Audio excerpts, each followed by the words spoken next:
السلام علیکم ورحمۃ اللہ وبرکاتہ۔ درس قرآن و حدیث۔ آج کا ٹاپک ہے جلد بازی۔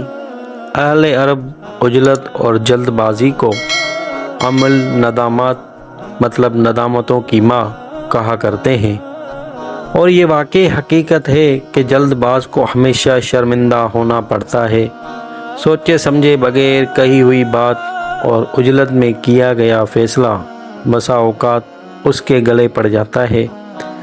پھر ایسا بھی ہوتا ہے کہ اسے اپنا ہی تھوکا ہوا چاٹنا پڑتا ہے، یا چھوٹوں اور بڑوں سب کے سامنے شرمندہ ہونا پڑتا ہے۔ مردوں کے مقابلے میں خواتین میں عجلت پسندی زیادہ پائی جاتی ہے۔ ان کی محبت اور نفرت، وصل اور فراق، خرید و فروخت، ہر چیز میں جلد بازی کا عنصر پایا جاتا ہے، سوائے ان خواتین کے جنہیں اللہ سبحانہ وتعالیٰ نے علم اور حلم جیسی صفات سے نوازا ہے۔ اس لیے اسلام نے طلاق کا اختیار عورت کو نہیں دیا۔ اگر ایسا ہوتا تو یورپ کے غیر مسلموں کی طرح مسلمانوں میں بھی طلاق کی شرح بہت زیادہ ہوتی۔ امام ابو حاتم رحمۃ اللہ علیہ نے بڑے جامع اور خوبصورت الفاظ میں جلد باز کا تعارف کرایا ہے۔ فرماتے ہیں، وہ جاننے سے پہلے بول پڑتا ہے، سمجھنے سے پہلے جواب دیتا ہے، کسی کو آزمانے سے پہلے اس کی قصیدہ خوانی کرنے لگتا ہے، تعریف کرنے کے بعد مذمت شروع کر دیتا ہے، سوچنے سے پہلے کسی کام کا عزم کر لیتا ہے، اور عزم سے قبل کرگز گزرتا ہے۔ عجلت کے ساتھ مزاحمت لازم ہے اور سلامتی اس سے جدا ہی رہتی ہے۔ حضرت انس بن مالک رضی اللہ تعالیٰ عنہ فرماتے ہیں، حلم اور بردباری اللہ سبحانہ وتعالیٰ کی طرف سے ہے اور عجلت شیطان کی طرف سے ہے۔ اللہ سبحانہ وتعالیٰ سے زیادہ معذرت قبول کرنے والا کوئی نہیں، اور اپنی حمد و ثنا سے زیادہ اس کوئی چیز محبوب نہیں۔ اللہ سبحانہ وتعالیٰ کے توقف اور حلم و بردباری کا اندازہ اس سے لگایا جا سکتا ہے کہ باوجود قدرت نامہ کہ اس نے زمین و آسمان کو 6 دنوں میں یا 6 مرحلوں میں پیدا فرمایا، حالانکہ وہ چشم زدن میں انہیں عدم سے وجود میں لا سکتا تھا۔ پھر یہ بھی دیکھیے کہ مختلف قوموں کے تمرد اور اناد، سرکشی اور بغاوت اور فسق و نجور کے باوجود وہ یکا یک عذاب نازل نہیں کرتا، بلکہ ڈھیل پر ڈھیل دیتا چلا جاتا ہے۔ جب انسان عدوان اور طغیان کی آخری حد پر پہنچ جاتا ہے اور کوئی تفہیم اس پر اثر نہیں کرتی، تب رب تعالیٰ کے عذاب کا کوڑا حرکت میں آتا ہے۔ یہی صفت اللہ کے نبیوں میں بھی پائی جاتی ہے۔ حضرت نوح علیہ السلام نے 9.5 سال تک تبلیغ کی۔ جب قوم کسی طرح بھی سمجھنے پر آمادہ نہ ہوئی اور آپ نے محسوس کیا کہ اب ہدایت ان کے مقدر میں نہیں اور ان کے کینسز دا بدل بالکل گل سڑ چکے تھے، تب آپ نے ان کی گرکابی کی دعا کی۔ اپنے آقا صلی اللہ تعالیٰ علیہ وآلہ وسلم کی سیرت کا مطالعہ کیجئے۔ آپ کے مزاج میں کتنا صبر، کتنا ٹھہراؤ اور کتنا حلم و وقار تھا۔ طائف والوں نے سنگ باری سے جسم لہو لہان کر دیا۔ عذاب کے فرشتے تحمیل ارشاد کے لیے موجودہ ہو گئے، مگر آپ نے زخمی ہاتھ اٹھائے اور فرمایا، تو بقول جالندری مرحوم یہ فرمایا ہے، الہی رحم فرما کہ سارے طائف کے مکینوں پر، الہی رحم فرما کہ سارے طائف کے مکینوں پر، الہی پھول برسا پتھروں والی زمینوں پر۔ حلم اور وقار کسی بھی انسان کے لیے باعث زینت ہوتا ہے اور عجلت اس کی حماقت کی نشانی ہوتی ہے۔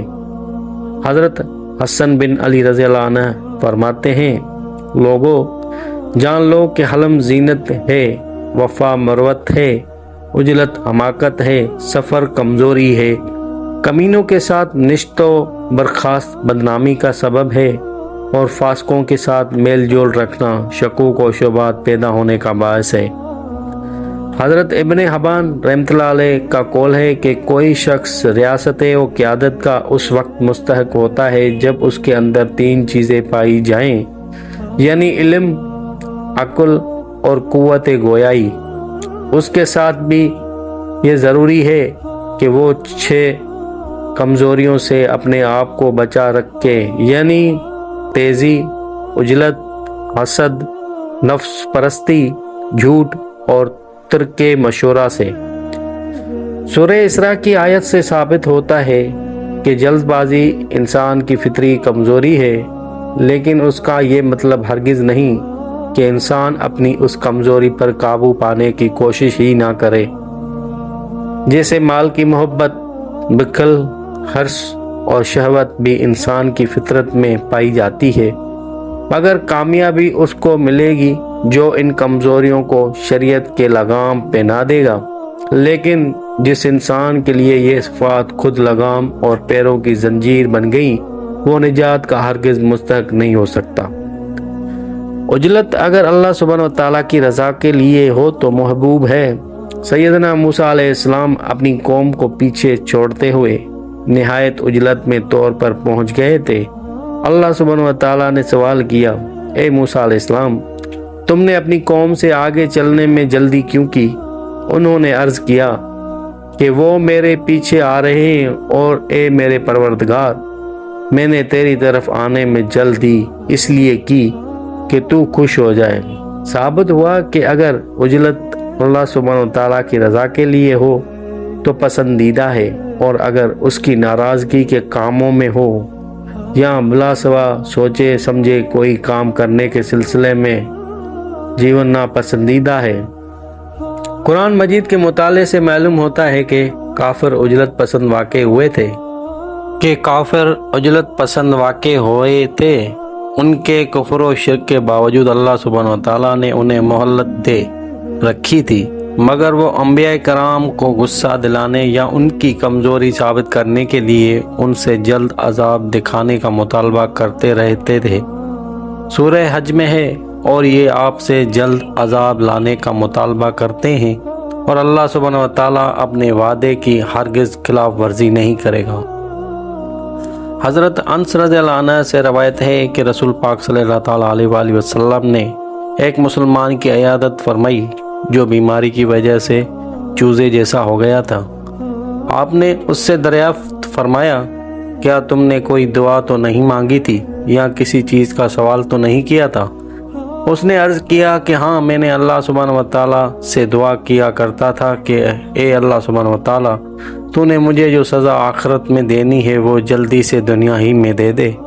آپ نے فرمایا، سبحان اللہ، تم اس کے برداشت کرنے کی طاقت نہیں رکھتے، تم نے یوں کیوں نہ کہا، اے اللہ سبحانہ و تعالیٰ، ہمیں دنیا میں بھی بھلائی عطا فرما اور آخرت میں بھی بھلائی عطا فرما، اور ہمیں دوزخ کے عذاب سے بچا۔ پھر آپ نے اس کے لیے دعا فرمائی اور اللہ سبحانہ و تعالیٰ نے اسے شفا عطا فرما دی۔ حضرت ابو ہریرہ رضی اللہ تعالیٰ عنہ سے روایت ہے کہ رسول پاک صلی اللہ تعالیٰ علیہ وآلہ وسلم نے فرمایا، تم میں سے کسی کی بھی دعائیں تب قبول ہوتی ہے جب کہ وہ جلد بازی نہ کرے۔